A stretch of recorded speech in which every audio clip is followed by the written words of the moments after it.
Every team, every topic, everywhere. This is Believe. Welcome back to the Fun Belt podcast. On this Selection Sunday, we're recording, but we're actually talking a little bit of baseball. Dusty Thibodeaux. With me always is Dusty Thibodeaux. Our good friend Ben Moore is anxiously awaiting what's happening with the Panthers, so he is off tonight, so it's just going to be me and Dusty. But we're going to talk to some old legends of the Sun Belt baseball, then maybe talk a little bit about basketball. What do you think, Dusty? Sounds like a plan. Is this a plan? It's a plan. Well, okay, well then who do we have in the green room? I hear some rustling. I hear some chewing. Well, it's a guy wearing pinstripes. And no, it's not A-Rod, because he did not play in the Sun Belt Conference. It is not Aaron Judge. He did not play in the Sun Belt Conference. All right. But it is former Warhawk third baseman Chad Bell. Holy hell, Chad Bell. Are you talking about the leading home run hitter of the Warhawks? That is him. So, Jeremy, we've been reaching back into the history of the Sun Belt Conference, talking with different legends of the game. We had Gunnar Leger a couple weeks ago from Louisiana Lafayette. We have a guy from my neck of the woods there of ULM, Chad Bell, played for the Warhawks. In 2019, set the school record with 21 home runs. From what I remember, it's supposed to be 25. He got robbed from a couple that were called fouls. It should have been fair. It's not fair.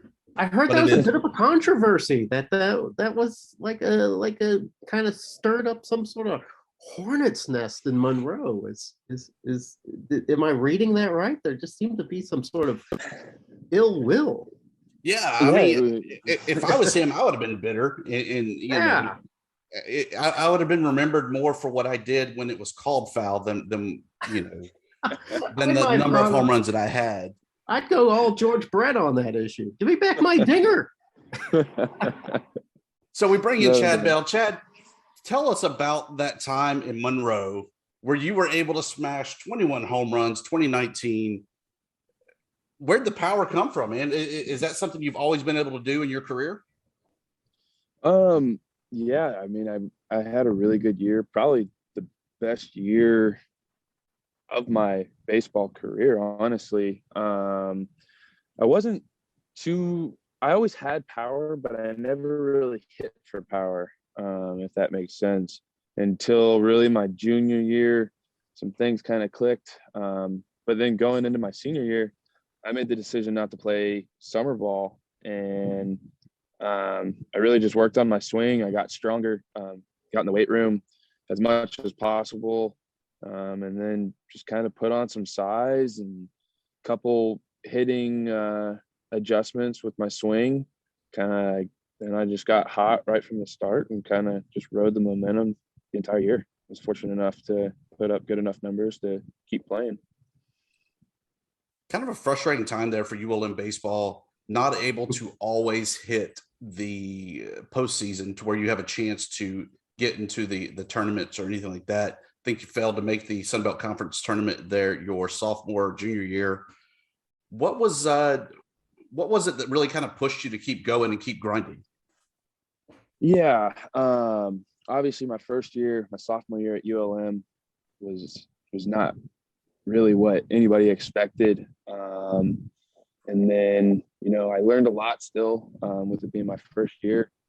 And then when Coach Federico got hired, he kind of started turning it around pretty quickly, bringing in his guys. But yeah, I mean, it's definitely frustrating when you miss out of the conference tournament 2 years in a row. But at the end of the day, I still love the game and I wanted to stay there. I didn't want to transfer. I wanted to help be part of like the people that created the new culture at ULM. Well, not necessarily new, just kind of back to what it used to be back in I think the 70s is when they were really good. So yeah, we just kept at it, kept working, and then made it my senior year, and then actually almost went all the way to the championship. I think we lost in the semifinals to Coastal Carolina twice. Coastal Carolina, definitely the storied program here of the Sun Belt Conference. Regardless, though, individually, you were able to get in on the MLB draft, and you are now wearing everyone might hate the Yankees, but everyone wants to wear the pinstripes. So what was it like once you heard your name called there in the draft in 2019? Yeah, the draft was kind of a little frustrating, I'd say, just because I had some interest on day two, and then I kind of watched all of day two and then ended up not going when some teams said they had some interest. So then when to finally hear my name called on day three was really cool. Like I really didn't have any words for it, but to go to the Yankees, like you said, like everybody wants to wear the pinstripes.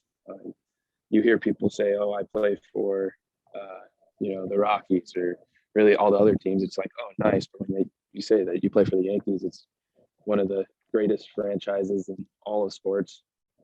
So it's definitely cool to be able to be in this organization.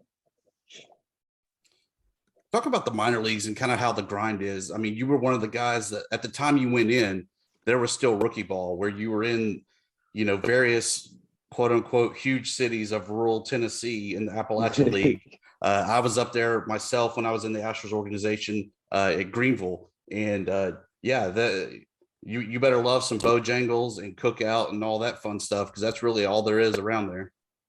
Yeah, the towns are definitely small. I remember our advanced rookie was in Pulaski, Virginia, and I never even heard of it.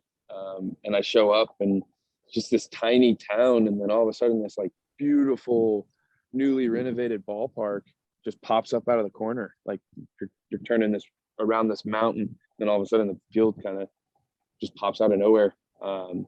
So I mean, the grind is there. Not very many places to eat after games. So like you said, it's Bojangles, McDonald's, Sonic, like whatever's open just to get food.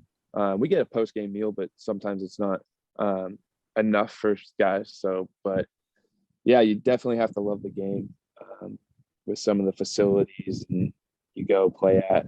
I mean, at that level, there's some of the fields you have like 20 fans there every night. So it's back like high school or those freezing college games where it's just you and the other team and no fans. But it's getting better. It's getting better for sure. They're increasing paying. And then this year they came out and said, "Hey, we're going to pay for your guys' housing." So it's good to see strides being taken, but it's definitely a grind. It's still a grind for sure. So last year made it all the way to AA baseball. You're early on in spring training this year, but what are the early projections of where we might be able to see you playing come the summer? I don't know for sure. That's not up to me. They'll release rosters at the end of spring training. But I hope to go back to Somerset. But like I said, wherever they start me out, I just gotta show up ready to go, and if you hit, and just keep moving up, keep making a name for myself. Hey, I wanted to ask you a little bit, Chad, about what that was like, the housing situation. It just seemed incredibly out of whack that minor leaguers were having to pay for their own housing situation. What was it? What was the feeling in the clubhouse about that? Was there some, I don't know if bitterness is the right word, but how does it feel now knowing that the Major League Baseball is finally going to cover that, what I find to be essential?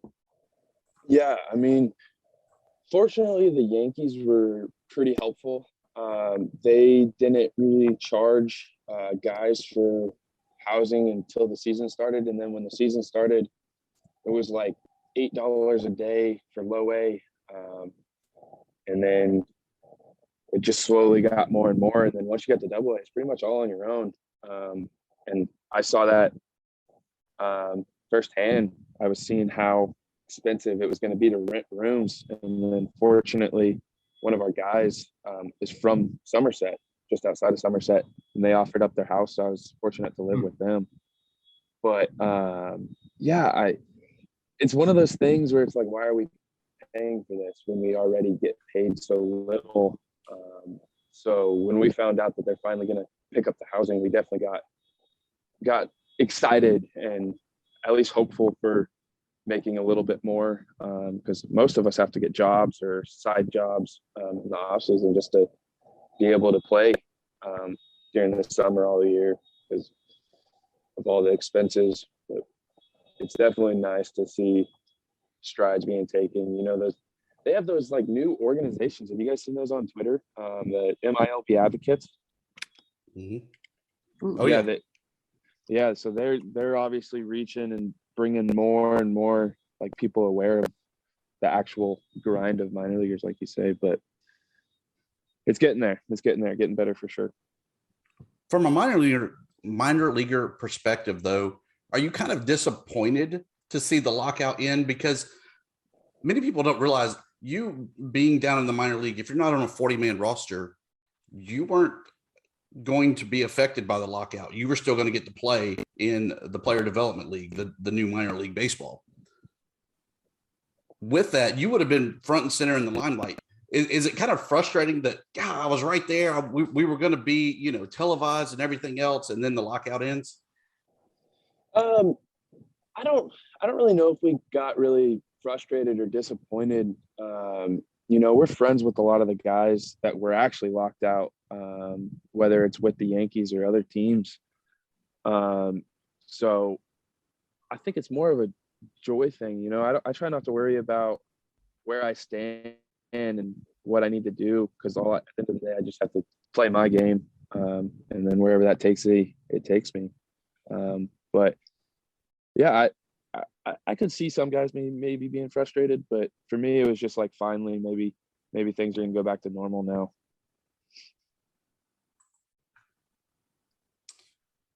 So one guy that was at ULM that played with you, Keegan Curtis, he's also made it up to the AA ranks. Do you kind of keep up with those guys that you played with in the league, or even that you faced off in the Sun Belt? Yeah, definitely. I try to stay in touch with as many friends and old teammates as I can, just because, you know, you never know when you're going to need something from them. So I call my friends like Trent Tinglestad. He's with the Mariners. We talk all the time. Keegan and I talk all the time. And then it's fun, you know, either playing with or seeing guys and recognizing them from where you guys played in college. And we got Zach Breen from South Alabama. He's in our org. So I definitely try to keep in touch with them for sure. You obviously don't know how you're going to react until you get the call, but how do you think that reaction is going to be when it says, "Hey, pack your bags, you're headed to this city to meet up with the major league club"? I can't even tell you. I would definitely be excited. You know, I've worked pretty much my whole life at chasing this dream, and you know, when that day comes, it's going to be pretty special, not just for me, but everybody that has helped me get to where I am today. We talked about, you know, obviously the guys in the Sun Belt you went up against, your old teammates and everything. Do you kind of still sit back and follow at least the box scores of the Sun Belt Conference teams and ULM in particular? I do. You know, my relationship with Fed and all the other coaches, Coach Collins, Carlson, Belanger, you know, everybody out there, they let me come and use their facilities all the time. So I definitely check in and try to check as many box scores as I can. They don't really televise too many of the games anymore now that the Sun Belt's gone to the ESPN Plus, which sucks because you could always used to watch them. But check in on Twitter for sure. For sure. Chad, going back to your old Sun Belt days, what were some of the favorite places that you liked to play outside of beautiful Monroe? What were some places that you felt like you played your best baseball? Coastal Carolina, I think was my number one for sure. That park I've never been to Myrtle Beach, and I've always grown up in Colorado, so I tend to like the beach more now. So Coastal's got to be number one. I like Georgia Southern too. We only got to play there one time my sophomore year, but they got a beautiful park. But I'm trying to think of my best away field. I'd have to say Coastal just because of the conference tournament there my senior year. Where'd you Well, they hate going certainly to? have, yeah, and they certainly have great facilities at Coastal Carolina. I think they're probably them in Louisiana, cream of the crop. Am I right? Yes, yeah, for sure. I mean, the Coastal's got to be one of the best in college baseball. With their, I know you guys probably don't get to see it, but when we had the rain delay there my senior year, they let us use their weight room to go and just sit down and get out of the dugout. And it's one of the nicest weight rooms I've been in, and we've seen, Ole Miss and all the SEC schools. Yeah. ULM's got to be up there now with the improvements they made to their field. They put that porch in right behind home, and then they turfed everything. It turned out really nice.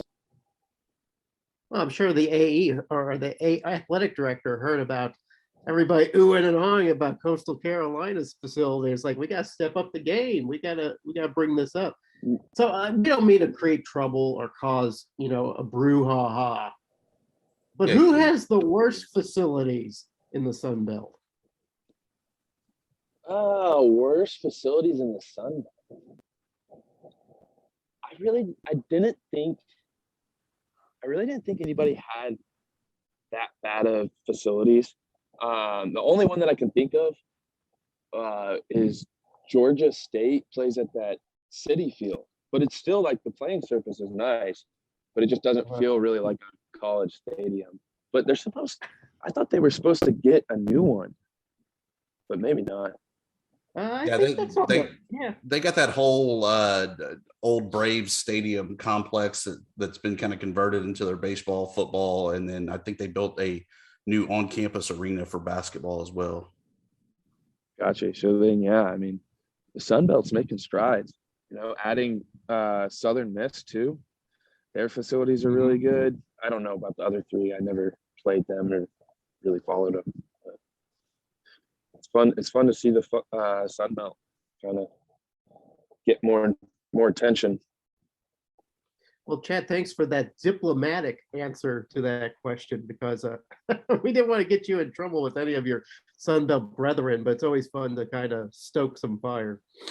Yeah, no, I don't know. No, I personally, I mean, the facilities in Colorado aren't too nice for baseball just because it snows so much there and the weather's not nice for too long. That when I come out here, all these fields are like, wow, you guys have no idea what you have compared to the winter climates. So you're at spring training right now in Tampa. What's kind of the average day look like for you? So we normally have, if we have a meeting, it will be first thing in the morning before workouts. And then we're small groups. So normally we don't stretch until about 9 or later, depending on what type of day we have. And then just workouts in the morning, eat lunch. And then normally right now they're 5-inning games. But as the pitchers build up more and more, they'll slowly get closer to 9-inning games. And then we're home by 4 or 5, and then back at it the next day. So when you in your downtime, what are you doing? You still jumping on the Xboxes like the old college days, or what's going on at home? The people we live with, we're all big golfers. So we try to, now that daylight savings happened, we're actually going to be able to golf a little bit more, but golf is definitely our getaway. But I have an Xbox. I don't play it as much as I used to. Not as much as I used to in college, that's for sure. But other than that, just kind of relax and then just trying to stay healthy and energized for the entire spring and then into the season. I'm good. Chad, you're an excellent interview. Thanks for showing up on the show. Of course. Thanks for having me. All right. So the news out of selection headquarters, Dusty Thibodeaux, is that the Sun Belt is an 11th seed this year. Oh, wait, no, I read that wrong. We're a 16th seed out in the West, and we get Gonzaga. Georgia State, Gonzaga. What do you think of that? Buzzsaw, just waiting to happen. I will say this, though. I don't like that 16 seed is basically the body of work throughout the season. I do agree that the Panthers did have their struggles during the regular season, but they definitely turned it on come the latter part of February and going into March in that Sun Belt Conference tournament. That I don't feel that is a very good indicator of how good that Panthers team is. Should they be a 1 seed? No, definitely not. But they should be up a little bit higher, in my opinion, maybe even that 12 seed that New Mexico State had. And I think that would give them a little bit better of a fighting chance than trying to become the second ever 16/1. Absolutely. And you know what? You're absolutely right, though, about the Georgia State Panthers, where they kind of position themselves. Because the beginning of the season, they were a horror show, Dusty Thibodeaux. They were tough to watch. They couldn't make shots. I believe Richmond gave them a tremendous thumping earlier in the season, and Richmond is a 12 seed now. So they didn't really have, like this great resume. And the only thing going for them is now they have won how many in a row now? Is it 14 in a row, or is it just 10? A lot. Yeah, it's a double figure amount of games that they've poured it on. And I watched them when they played Arkansas State in the tournament, and I watched them when they played in the finals. I don't know if they really have the juice, of course, to beat Gonzaga. I do, unlike you say it's a buzzsaw. Gonzaga has a kind of historically has had moments where they lack concentration. So maybe Georgia State does something, but you're right. It's a pretty hard ask to ask them to beat Gonzaga, a number one seeded team in the tournament. But I tell you what, I do like this bracket that they're in. It's very interesting. You got Boise State in there. You got Memphis in there. You got UConn in there, who used to be, like the number one or one of the best teams in college basketball. They're back in there. You got New Mexico State in there. So there's some really interesting people in there. So in fact, it might be this Western bracket might be the one that I pay the most attention to. The question I have for you, though, Jeremy, they're playing the West Coast Conference champion, number 1 seed Gonzaga. Do you consider this a G5 matchup, or is this the true 1 versus 16? All right, so here's my definition of G5. There's mid majors, right? And then there's Power 5, power programs, right? Or power programs. I always think of G5 programs as the group of 5 that's in football. The conferences that play that whole menu of sports. Like Gonzaga, there's no Gonzaga football. There's no. I guess they have baseball, but they don't play that full menu. So the group of 5 to me is still the Mountain West, the AAC, the MAC, and it's Conference USA, and those guys in Sun Belt. So no, I do not consider Gonzaga to be a group of 5 team at all. Hey, you always got to ask the questions like that. If we don't ask them, no one else will. But here's the thing: we did for a long time. There was an argument: is Gonzaga a mid-major team? And I don't know, how could you even call them a mid-major team anymore? They must be drawing in a huge amount of money for that program. They're constantly a number 1 seed now. Are they even a mid-major team anymore, Dusty Thibodeaux? No, I think they've outgrown that designation, and they're now, in my mind at least, the same ranks as the traditional, North Carolina Dukes and so forth, that win it all. I think that's even true for some of the kind of mid-major or high mid-majors teams like Xavier. teams. I think that Loyola Chicago has kind of fallen into that as well with their big runs that they've had. UT Chattanooga to me is another good one. The team that I really like in this tournament, especially for that first round matchup, former ULM assistant coach, now associate head coach there at UAB, Ryan Cross, and his UAB Blazers going up as the 12 seed against number 5 Houston. I like the Blazers in that game. Nice. That does sound like a good game. Now, are you checking out the play-in brackets? So there's always a good Sunbelt tie to everything. Okay. The game that I will probably watch, Texas Southern against Texas A&M Corpus Christi. Okay. Texas Southern, the Tigers, led by head coach Johnny Jones, formerly of North Texas when they were in the Sun Belt. He was taking the Mean Green to the NCAA tournament, it seemed like every year with his teams, was coach of the year a few times in there as well. Texas A&M Corpus Christi, though, they're always that kind of, you don't know what you're going to get out of that team. Would love to see the Tigers win. Tigers did have a good run last year in the NIT, I believe, making it to the kind of Elite 8 before falling. So always want to see what they can do there, but I'm going SWAC. It's always SWAC-tastic. You know, it's what's funny to me is seeing a program like Indiana in a play-in game. You know, that sort of storied basketball program that you never really expected would ever have to suffer the indignity of having to play on a Tuesday, having to play on a Tuesday and play in the play-in. But you also have Rutgers and Notre Dame in there too, so they've got some pretty high-profile company. Well, you mentioned high profile of Rutgers and Notre Dame. Those are not basketball schools. And I think back to my time when I was at Auburn and Penn State came in for a baseball game right around early April, maybe even in February, March. Everyone was so excited. Penn State's coming. Penn State's coming. Penn State is not a baseball school. So after the Friday night shellacking that Auburn put on Penn State, there was no one at those games anymore because they realized that it was not the same as Joe Bob being in attendance.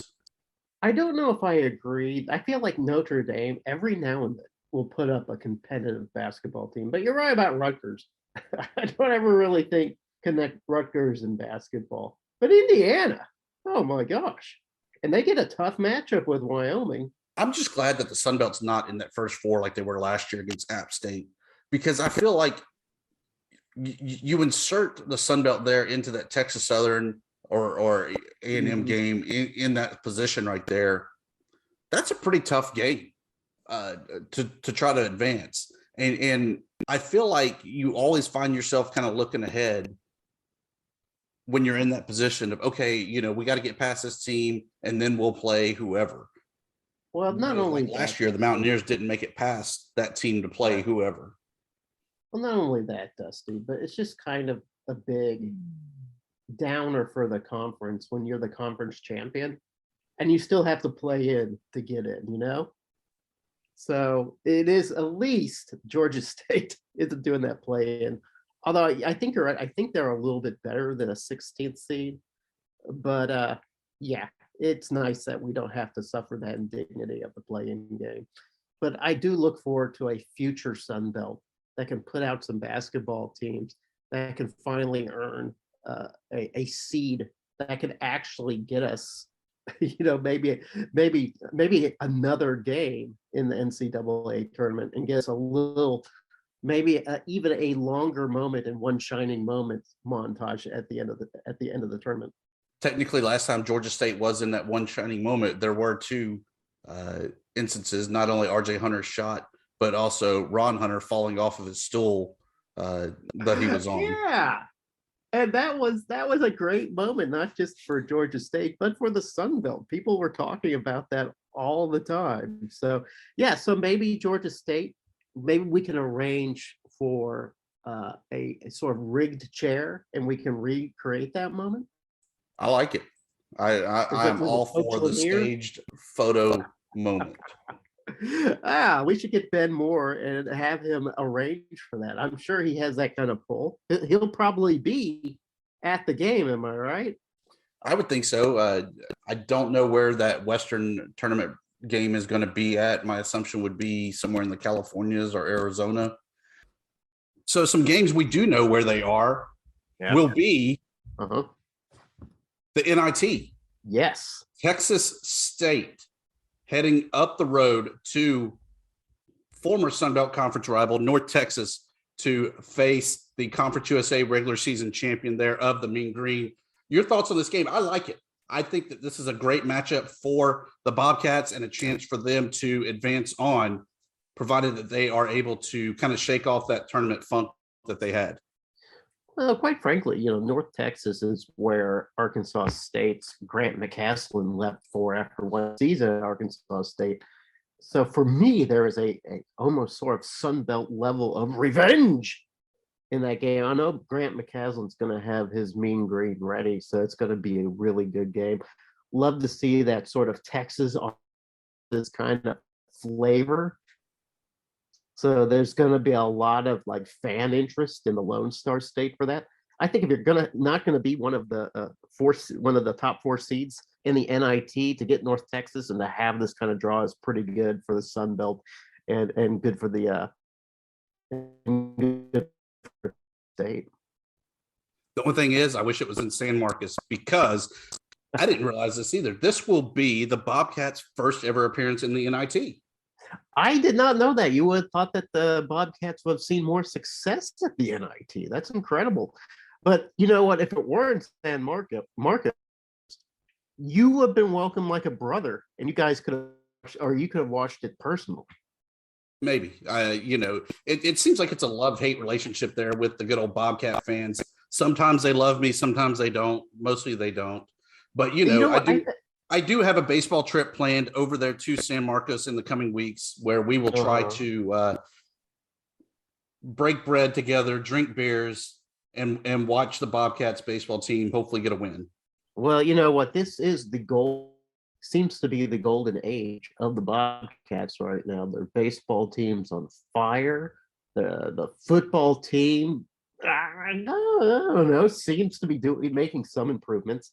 And this basketball team, twice in a row now, regular season champion, falls short in the tournament, which is a little bit crazy. I feel for the Texas State Bobcats, but I love them in this game. Let me ask you this before we go on and talk a little bit more about the NIT, a little bit more about the NCAA in general. I was going to ask, do you participate in we call a bracket challenge at all? I filled one out today for my full-time job, and I am displeased to say I try not to judge the bracket. Yeah, I just look at a matchup by matchup, and I am displeased to say that Alabama is my national champion. Really?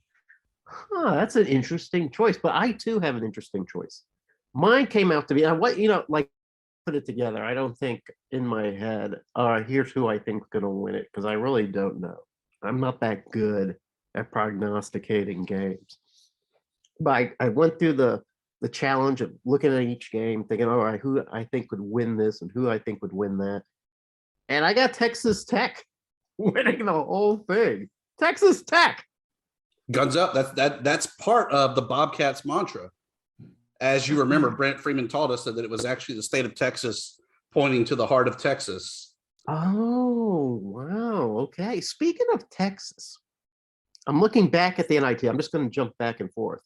See that Texas A&M is in the NIT. That's the team that got screwed the most. I don't care what people say. You can't beat the teams you beat in the regular season, be runner-up the SEC conference tournament, and now you're getting ready to face the Braves of Alcorn State. You're going to tell me that Texas A&M was less deserving than Rutgers, Notre Dame, than Indiana? I do. I am with you. You know what? I don't give a crap about the SEC, Dusty. And when people whine and complain that their SEC team gets screwed, I usually just laugh. But this is an egregious error. There should be prison time assigned to this. What is 23-11 Texas A&M doing in the NIT? They want a little swagtastic action is the only thing I could think. That they told the NCAA, we don't want to go to the tournament. We want the Braves. I will tell you this. This is a stacked NIT tournament. You got Florida in there. You got Colorado State, or I'm sorry, Colorado, which a lot of people thought was maybe a NCAA team. You got St. Louis, a perennial NCAA team, making a visit to the NIT. There's just a lot of good action in here. Toledo, a lot of people wanted Toledo in the NCAA. My sleeper team, though, I think if Texas A&M doesn't win it all, they beat themselves.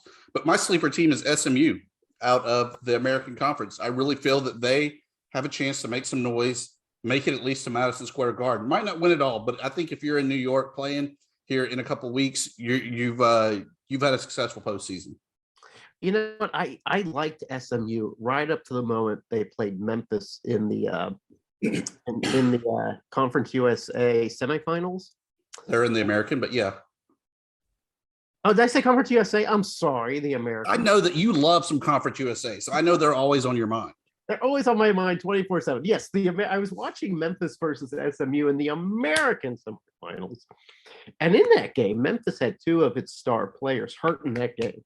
And SMU came back from behind at that point to make to actually take the lead at one point, and then couldn't close it out. So it gave me a sense to me that maybe SMU has trouble closing things out.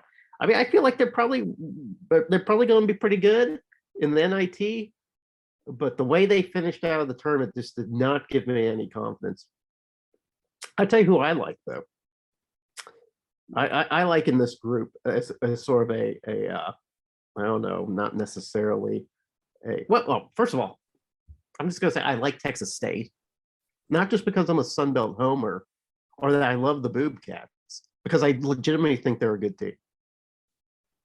But I really kind of like St. Louis, too. There's something about St. Louis, the way they play, I think could make a long run. They're not the Cardinals, just to let you know. Are they not the Cardinals? Okay. No, they're those little goofy, the Billikens, right? The Billikens, that is correct. Some kind of devil, right?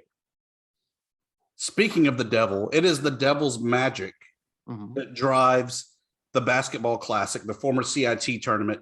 This is my favorite tournament because it's the old style. Listen, before you go on, I'm just going to underscore what you just said. When Dusty says this is his favorite tournament, Dusty loves the old CBI. It's now the classic, right? This is the CIT. It is now called the Basketball Classic. Okay. It's based, though, on the old NIT style where there's no true bracket. After you win, it's the best matchup. That way, you're always on the edge of your seat. You're not sitting back going, oh, well, we have a good, easy path. It's a hard path. No, you got to play your best game week after week until you're in the finals. Okay, that is, you know what? You put on a hard sell. Who in the Sun Belt is in this tournament? We have three teams. We have Appalachian State. They are going to host a regional game there against USC Upstate out of the Big South. Okay. South Alabama will host a game as well as they host Southeastern Louisiana out of the Southland. Mm-hmm. And my favorite game, Coastal Carolina opening up on Wednesday night against Maryland East Shore of the MEAC. That game is also going to honor HBCU legend Zelmo Beatty, a two-time NAIA All-American at Prairie View A&M, right here in my town of H-Town. Yeah. He was the third overall NBA selection and played for 12 seasons in NBA and ABA, scoring over 15,000 points, about 17,000 more than you, Jeremy. I don't know. I had my time in the sun in the ABA. Look it up. I made some records. Check it out. Actually, don't go online and figure it out. You know what? Those are those Sun Belt games. To me, though, it seems like the Sun Belt has a pretty damn good chance of representing well in that little known but beloved tournament. I really like it. And you look at some of the other teams around, it's all kind of the lower mid majors. And that's not to demean the Sun Belt or any of the teams in it, but you have the likes of Western Illinois against UTEP, Detroit Mercy at Dunk City of Florida Gulf Coast. Oh man. Merrimack, Coast. Merrimack travels to the storied 16 seed UMBC that was the only 16 to beat a 1 is in this tournament. Wow. Morgan State, Youngstown State, the Penguins. To see Florida Gulf and that UMBCXDLJ team, these darlings of the NCAA, to see them in this tournament, that's pretty good. This is a good tournament. This is a sneaky good tournament, Dusty. And I think you're beginning to win me over, because at the beginning of the year, I scoffed. I said, these tournaments I don't give a rat's ass about. But you have sold me with the enthusiasm with which you delivered these teams to me. Thank you very much. 2 years after ULM fell in the CBI to Loyola of Chicago. Where were they? I believe they were back in the NCAA. In the Final Four as the nation's team. Yeah. They rose from the CBI to that level. These tournaments are important. But with that said, we talked earlier about Texas A&M being the team that got screwed. Here's the team that got screwed. Let's hear it. New Orleans travels to Portland for a Saturday night 10 p.m. game. Oh, shit. That's horrendous, Dusty. I love your Pioneers. I like your Pioneers. I don't love your Pioneers. All right. I will probably be Zing by that time. Yeah, that's going to be tough. Are you watching the play-in games tonight?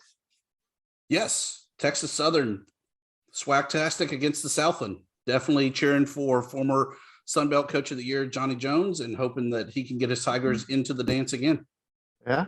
Now, what is it on? It's like True TV. Is that right? I believe that's correct. That it's on True TV and is tipping off. I think right around 6:00 Central Time. So we definitely need to wrap up because we haven't talked about the biggest game yet, Jeremy. What's that? The game of life? Yes, we had Troy women's head coach Chanda Rigby on a couple weeks back. That's right. I remember that. She said her job was to niche the Troy Trojans into the state of Alabama for basketball, where it wasn't Alabama, it wasn't Auburn, it was Troy. That's a big task. They won the Sun Belt Conference, get the automatic bid into the women's NIT tournament, and now they get to host the Alabama Crimson Tide to open it up. Yes, I believe I saw on social media some Troy trash talk with the sort of "we want Bama" flair to it.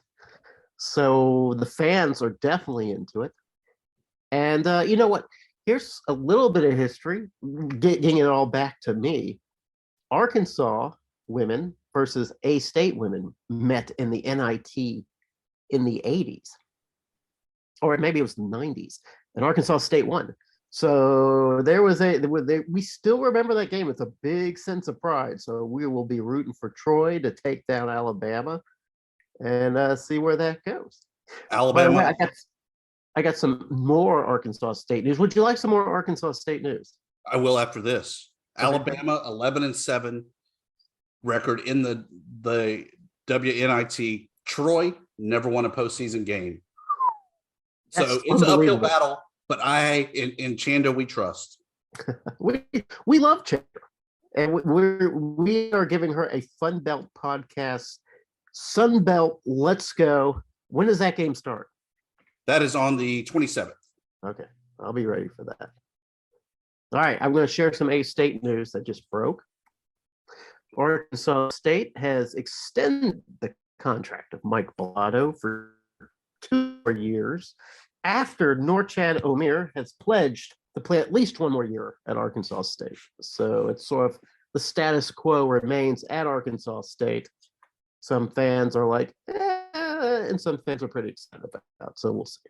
Another example of where the Fun Belt podcast pays off.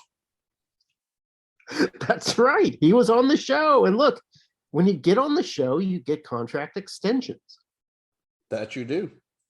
So obviously the last basketball game, UTA wins the Sun Belt Conference. They're going to the dance.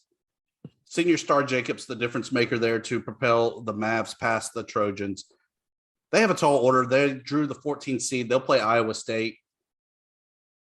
It's going to be star or bust. She is the true one difference maker that even gives them somewhat of a chance. But my money's on the Cyclones. You know what? Here's the thing, too, especially about women's basketball, is that there is still a dividing line between the big programs and then the mid-major programs. So I saw that in person when I saw A-State versus University of Arkansas this year. The athletes are just bigger and faster and stronger, and the benches are deeper. So UTA, God bless you, Mavericks. And by the way, good luck on your journeys past the Sun Belt after this game. But you've got a huge task to beat somebody from the Big 12. And we'll be rooting for you 100%, Dusty. Hey, Dusty, I pledge 100%, but I want you to match my 100% pledge. Nah, I'm good at 50. Wouldn't it be great, though, if the Mavericks would represent the Sun Belt with a NCAA championship and then be like, we're out of here, peace. Good for them if that's what it takes. But just like, remember when we had Carl Benson on talking about Coastal Carolina to win the College World Series, they still had the Big South on the jerseys. They did, but it was one more day, right? One more day, but hey, the Mavs will still have Fun Belt. So win, baby, win. Yeah, we'll take that. We will take that trophy. Speaking of winning and trophies, for just the third time in history, we have an NCAA championship that was picked up this past weekend. Coastal Carolina, right? Coastal Carolina, Melissa Jeffries picked up the championship in the 60-meter dash. Her 7.09 time, the fastest in school and conference history, 7th fastest all-time in NCAA at the women's indoor track and field. Amazing accomplishment. Congratulations. You know, here's the thing about the Sun Belt is I always thought it could become a powerful track and field conference. And to me, this is just another stepping stone towards that. And the reason why I believe that, one, it's in that SEC footprint, which is also has established a pretty good track and field. But two, it's a warm weather site. So you get to train year round outdoors if you need to. So I feel like the Sun Belt could carve its niche in this. I know Arkansas State has good programs. I think Georgia State might have a few good programs. I know Texas Texas State definitely has a good program. So to see that kind of barrier broken by an athlete from Coastal Carolina, congratulations. Well done.